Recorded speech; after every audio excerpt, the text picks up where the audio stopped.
Hey guys, what's up? It's your girl, Ginger Fox here. And we're going to be reading some more Design Decorum Book 2. This is Chapter 4, Back to the Beginning.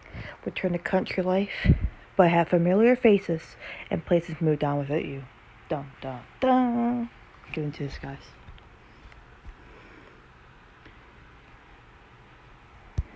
Okay, I am. Book 2, Chapter 4, Back to the Beginning. Okay, I'm just gotta keep making sure that the audio's off, you know?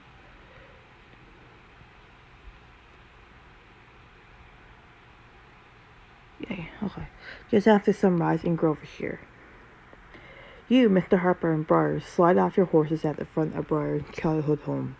A familiar face tends to the flower beds in front of the house. Miss Daly! Daly? Daly. The woman drops her flower basket at the sound of your voice. She runs over to you, a huge smile spreading across her face. Well, I'll be Claire.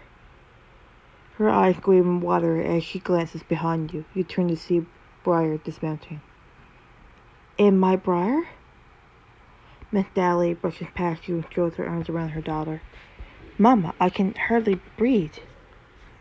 Instead of releasing Briar, Miss Daly reaches out and pulls you into the embrace. I wasn't expecting to see either of you here in Grovershire. I can tell. Miss Daly lets go of you and Briar. She takes a step back to take you both in.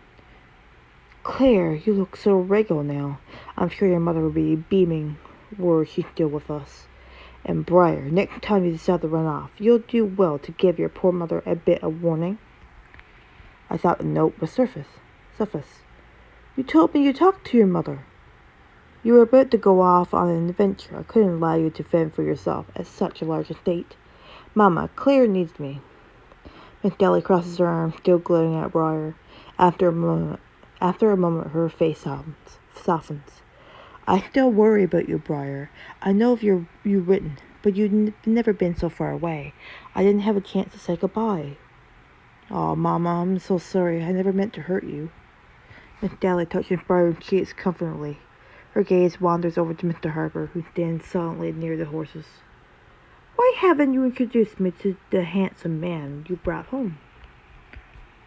Mr. Harper, may I present Miss Parvati Daly?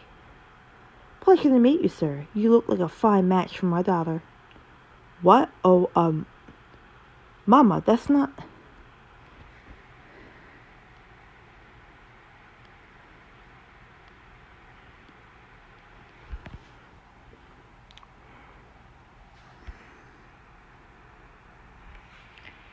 Claire, you didn't have to tell her.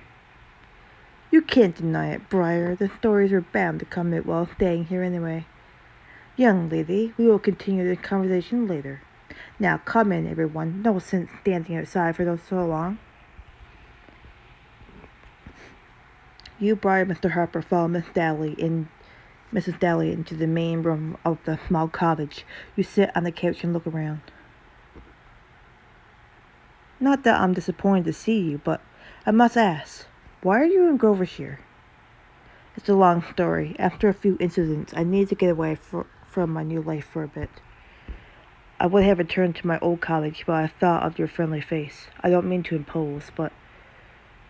Nonsense! Your family, Claire. I won't hear of you staying in an empty house. You can stay here and share Briar's old room. Go out and get some rest. I'm sure you had a long journey. It'll give me some time to question Mr. Harper.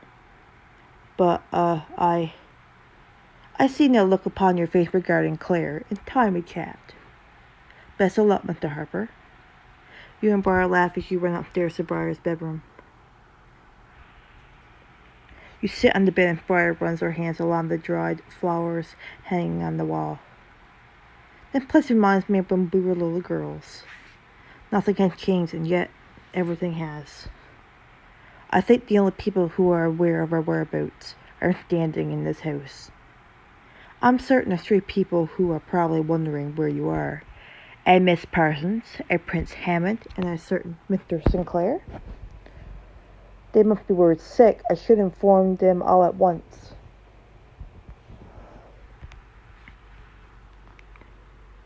You glance at a few pieces of loose parchment on the desk nearby, deciding who to address first.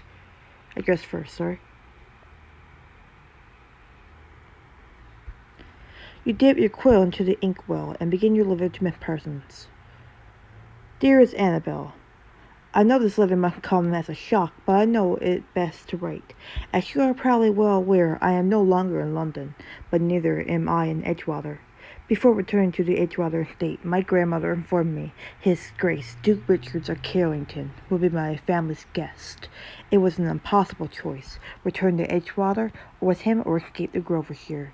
I could not bear the thought of sleeping under the same roof as him, and so my decision was made. You will not be surprised to learn I am here with Miss Daly and Mr. Harper. I am most pleased to have the friendly faces with me. As painful as it is to be parted, it is the only way for us to be together. I long to see your face again, for I know that every trace of sadness will wash away when you hold me in your arms again. Unless she is lying, which I would not be shocked at, Candace Herrera is currently uncovering information we can use on Duke Richards to break my engagement. I pray her efforts may prove fruitful. I do not know how long I will be in Grovershire, but the Dalys have taken me in until such time. Know that I am counting the hours until we meet again. I hope this letter finds you well. I only wish you could behold Grovershire's glory with your own eyes. With all my heart, your Claire.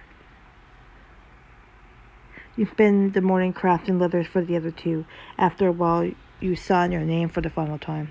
And that should do it. These are ready to send out. Excellent. My mother can take these into town later.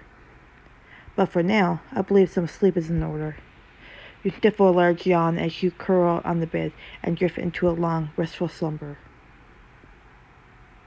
Several mornings later, you look at your reflection in the mirror, fixing your hair for the day when Briar burst into the bedroom. Claire, you won't believe it. I was returning from town when I ran into Mrs. Finch. She spoke to Mr. Reed, who heard it from Miss Gilbert. Briar, slow down and breathe. What is going on?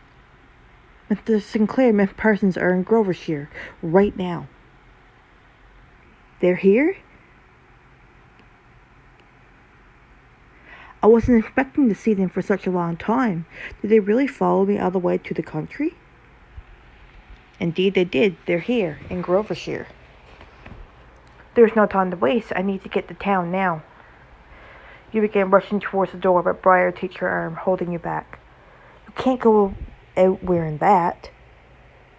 You might have a point. My nightgown isn't the most suitable for town. Fortunately for you, your best friend stopped by your old cottage this morning and got this.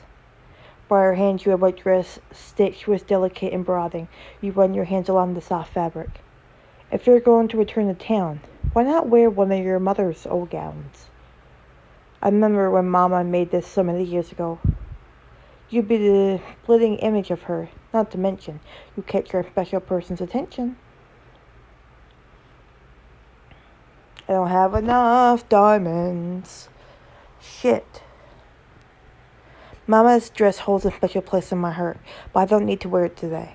Suit yourself. I'll return it to the old cottage later. It would have been nice to see, though. Come on, Briar, let's hurry. There's not a moment to lose. Down the road from the Dowling cottage, run into town with Briar and Mr. Harper. Coming to a full stop at the large fountain, the three of you look around, searching for Mr. Sinclair and Miss Parsons. Briar, I thought you said they were... Whoa! Suddenly, two young children dart across your path, almost causing you and Briar to stumble. Come now, Lydia. He's right behind you. You're going to be it. He can't take us, John. We're faster. We'll see about that. Prince Hammond? I didn't realize he arrived as well. Prince Hammond chases after the young children. A wild smile breaks across his face when he spots you. My lady, I found you. Can you believe I'm here? No, I can't. But what are you doing? Playing tag, of course, and you are it. Prince Hammond lightly brushes your arm and darts off. You smile mischievously at Briar and Mr. Harper. I'm it, am I? Catch me if you can. This is the part where I start running, yes? Briar and Mr. Harper start running through the square. You sprint after them, looking for your next target. You chase after Briar as she climbs one of the trees nearby. She sits in one of the branches and looks down. You can't reach me from down there. You jump as high as possible and barely brush your hand against Briar's foot. You were saying? I believe you're it. No, I just got up here too. You flash a quick smile and leave the new it in the dust. After a while, you find yourself running away from Briar. Her loud footsteps are getting on you, closer and closer until... Claire, you're it. Fiddlesticks. You can't get me. I'm as fast as a horse. You've never been chased by me then. Uh-oh. You dig your heels into the ground and chase after the boy. You turn a corner just past the baker's shop when slam! Lady Claire! You crash into Mrs. Sinclair, slamming your forehead against her chin. You clutch your head in pain. I beg 1,000 apologies. I didn't see you at all. Why does this always seem to happen? You had quite the habit of running into me. Mrs. Sinclair carefully moves your hand and examines the point of impact closely. Are you injured, my lady? I'll be fine, but that run-in does make you it. As in tag? But it's not proper. I don't have time for childish things. Oh, come on, Mrs. Sinclair. Have a bit of fun.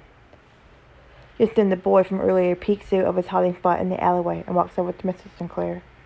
Please, sir, play with us? The boy points at Mrs. Sinclair, begging with his sad eyes. Mrs. Sinclair lifts her heavy sides and flashes a sly smile. You better run then before I get you. Mrs. Sinclair reaches out to take the boy, but the child nimbly dodges his hand. He's too fast for the likes of you.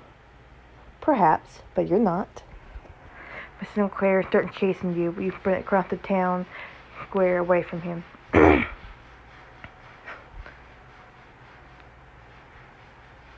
I'm the fastest woman alive. You can't keep up with me. You bob and weave your way around carts, fountains, and people until Mrs. Sinclair tags Mr. Harper instead. Sir, I did not realize you were playing. I hadn't planned on that either, but Lady Claire is quite persuasive. You run across the square, but the game comes to a sudden halt when a shopkeeper steps out of her store and yells, John O'Malley, what are you doing? You're supposed to help with festival preparations. Aw, coming, Mother. I should go home, too. Thank you for the fun, Miss Lady. As the two children run off home, you turn to Mrs. Sinclair and Prince Hammond. I can hardly believe my eyes. You all really are in Grovershire. Unless this is all a dream, and I shall wake up in my quarters in 3, 2... It would seem you are wide awake, Your Highness. I'm certainly glad of it, but pray, where is Miss Did I really miss all the fun? I couldn't possibly pass by this little tea shop just around the corner. You swirl around and spot Miss Parsons sauntering towards you. And that makes all of you. Frankly, I didn't think you would visit here.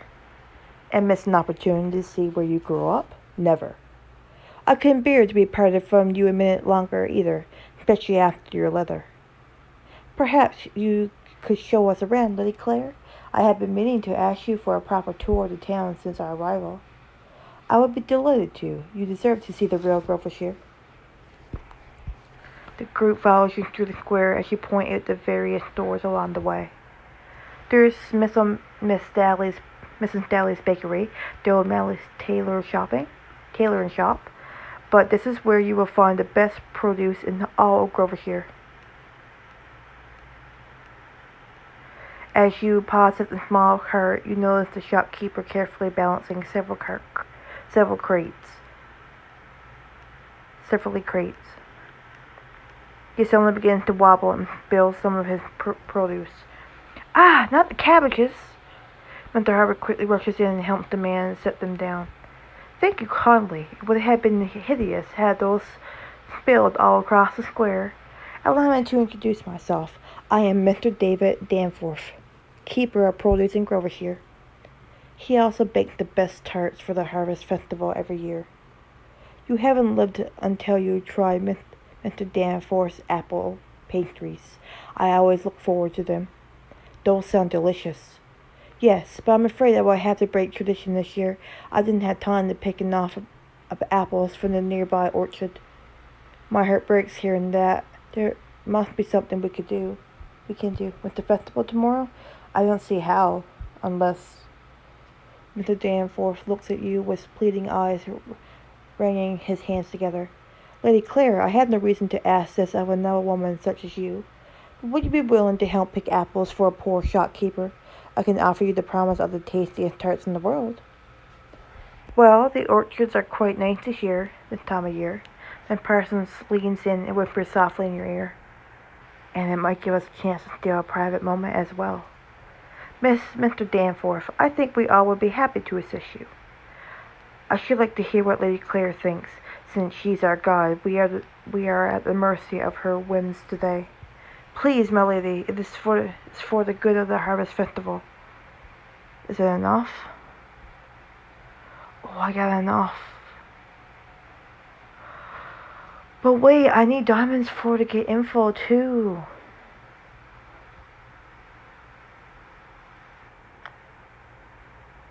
Shoot. I would love to help, but we have a busy schedule. I'm sure the festival will be enjoyable, even without your apple pastries. You're right. There must be something else I could create in instead. I, for one, can't wait to see what you come up with. Mr. Danforth starts musing to himself as he looks around his cart, holding out each other one by one. Maybe a cabbage pastry, or a potato pie, or cornbread? You wave farewell to Mr. Danforth and lead your friends past the fountain, shopping at the nearby tailor's shop. Mrs. O'Malley looks up from cutting at the large table by the window. She immediately brushes off her dress and curtsies lowly to you.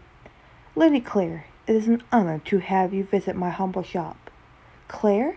Miss Lady, it's you and your funny clothes friends. Mrs. O'Malley's son peeks his head around from the adjacent room.